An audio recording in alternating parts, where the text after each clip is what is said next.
नमस्कार दोस्तों, मैं अभिषेक मलिक आज आप लोगों के सामने अष्टांग योग के दूसरे अंग के बारे में एक सूक्ष्म जानकारी रखने जा रहा हूँ। देखिए, महर्षि पतंजलि ने अष्टांग योग में दूसरे स्थान पर नियम को रखा, जिसमें कि उन्होंने बताया कि यह स्वयं के दुखों को छुड़ाने से संबंधित है, यानी कि यह व्यक्तिगत जीवन से संबंधित है।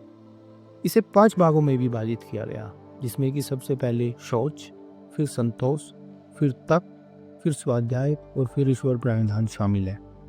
आइए एक एक कर इन्हें समझने की कोशिश करते हैं। सबसे पहले शौच। देखिए, शौच है क्या? शौच मतलब शरीर और मन की शुद्धि को शौच कहा जा सकता है। जैसे कि शरीर की शुद्धि के लिए आप लोगों को सबसे अधिक महत्वपूर्ण क्या लगता है? जैसे कि स्नान, खान पान और वस्त्र, ये शरीर की शुद्धि के लिए महत्वपूर्ण घटक है। ऐसे ही मन की शुद्धि के लिए ज्ञान, सत्संग, गुरु, ये महत्वपूर्ण घटक है। उन्होंने बताया कि मन की शुद्धि कहीं ना कहीं अत्यंत महत्वपूर्ण है शरीर की शुद्धि से। फिर दूसरे स्थान पर संतोष। संतोष यानी कि स्वयं की चीज़ों में संतुष्ट हो जाना।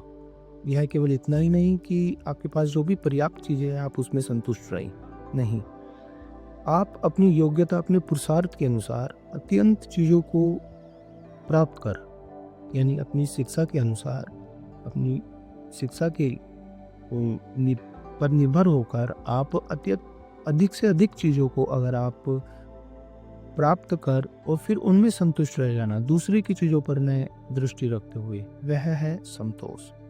फिर तीसरे स्थान पर तप। तप यानी कि यह सेल्फ डिसिप्लिन से संबंधित है। आप अपने डेली जीवन में आप कितने डिसिप्लिन्ड है, वह है तप। तप देखिए ऐसे भी समझ सकते हैं, जैसे कि अगर आपको कोई कष्ट हो रहा है, वह शारीरिक हो या मानसिक हो। जैसे कि अगर आपको शारीरिक कष्ट है, आप डेली योग व्यायाम कर रहे हैं, तो आपको शारीरिक कष्ट होगा, यानी कोई एक ऐसा कष्ट जिसके बाद आपको कुछ अच्छे, कुछ पॉजिटिव रिजल्ट मिलने वाले हैं, तो वह सेल्फ डिसिप्लिन यानी कि वह तप है। फिर चौथे स्थान पर स्वाध्याय। स्वाध्याय मतलब स्वयं का अध्ययन करना। जैसे कि स्वयं का अध्ययन मतलब स्वयं को आंकलन करना। आप देखिए, आप डेली शाम को बैठकर आप आंकलन कीजिए कि आपने आज क्या कार्य किया। आप देखिए वो क्या सभी के लिए अच्छा था या वो किसी के लिए बुरा भी था। ऐसे स्वयं को आंकलन देना, यह है स्वाध्याय, स्वयं का अध्ययन करना।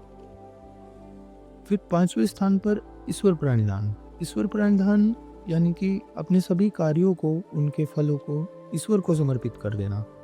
जैसे कि ईश्वर के प्रति आश्रित हो जाना।